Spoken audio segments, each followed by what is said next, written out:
बहुत वैज्ञानिक पद्धति है हमारे ऋषि मुनियों की। रुद्राक्ष, रुद्राक्ष का अर्थ क्या हुआ? रुद्र का अक्ष, यानी भोलेनाथ के आंसू। जब माँ सती माता जब अपने पिता के यहाँ, दक्ष के यहाँ जब शरीर का त्याग किया अग्निकुंड में, हवन कुंड में, तो जो विलाप किया भोलेनाथ ने शरीर को लेकर के, और अश्रु गिरे, तो ये बताया जाता है उसी से निर्मित हुआ ये रुद्राक्ष। और जहाँ जहाँ सती के अंग गिरे, जब भगवान विष्णु ने देखा कि भोलेनाथ शांत नहीं हो रहे हैं, लेके भ्रमण कर रहे हैं सती के शरीर को, मृत शरीर को, तो उन्होंने अपने चक्र से उस शरीर को खंड खंड कर दिया। कोई 51 कहता है, कोई 52 खंड कहता है। आप 52 मान के चलो, कम ना पड़ जाए।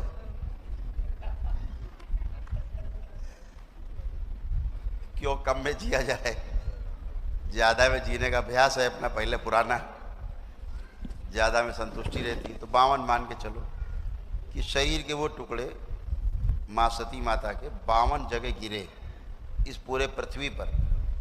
जहाँ जहाँ गिरे वो सब शक्तिपीठ मानी जाती है, शक्तिपीठ है। और ये बहुत बड़ा विज्ञान है, कौन सा अंग कहाँ पे गिरा, फिर उस अंग की क्या विशेषता है आपके शरीर में, फिर उस अंग को विशेष बनाने में। लेकिन होता सब भाव के द्वारा। जिस प्रकार की आपको साधना करनी है, शरीर के माँ सती के उसी अंग की हमें साधना करनी, जिस प्रकार के हमें भाव, अपने भाव के साथ वो जुड़ता है, फिर उसी प्रकार की शक्ति आप में निर्मित होना शुरू होती है। ऐसे ही भगवान शिव के जो ज्योतिर्लिंग जो स्थापित किए गए, 12 ज्योतिर्लिंग, 12 जगह ज्योतिर्लिंग की स्थापना है। और ये जो स्थापना है 12 जगह अलग अलग बांट दिया, ये सब ज्योति है। तो बहुत बड़ा विज्ञान है, इसको समझेंगे आप धीरे धीरे, रहस्य खुलेंगे आपके आगे। अब सब अलग अलग कर दिया।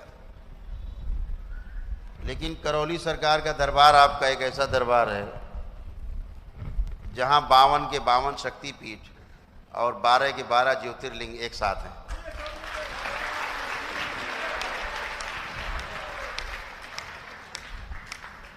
और इसीलिए प्रमाण के रूप में आपको परिणाम तुरंत मिलता है। यही इसका प्रमाण है, ये सब एक साथ है। बांटा इसलिए हमारे महापुरुषों ने, इसका कोई दुरुपयोग न कर सके, लेकिन सदुपयोग के अर्थों में ये एक हो जाते हैं।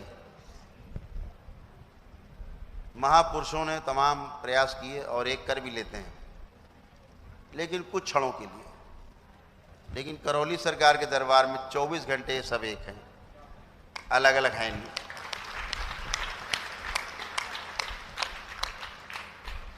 और इसीलिए इस दरबार ने जो एक मंदिर बनाने का जो निर्णय लिया है,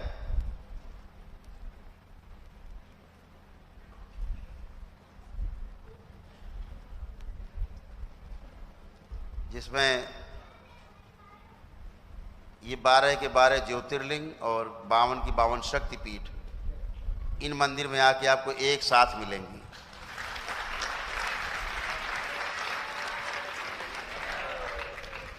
और इस मंदिर का जो निर्माण है करीब 100 करोड़ रुपए की लागत से होगा।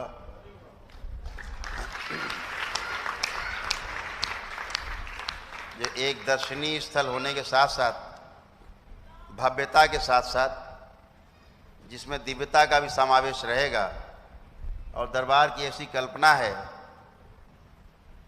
कि व्यक्ति वहाँ आए, दर्शन करे, वैदिक परंपराओं का पालन करे और अपने आप स्वस्थ होकर अपने घर चला जाए, किसी बिचौलिए की आवश्यकता ही नहीं पड़े।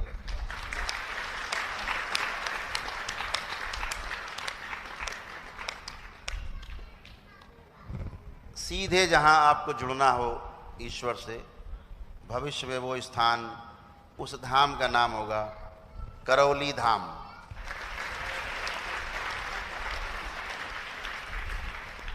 और यही करौली धाम पूरे विश्व में लोगों की यात्राएं शुरू कराएगा और लक्ष्य तक पहुंचाने का काम भी करेगा। यही काम आपके दरबार का है। आज आप इस घटना के साक्षी बन रहे हैं और अनंत की यात्रा में हम सब एक साथ हैं, एक दूसरे का सहयोग करेंगे, एक दूसरे से सूचनाएं ग्रहण करेंगे और एक दूसरे का मार्गदर्शन करेंगे।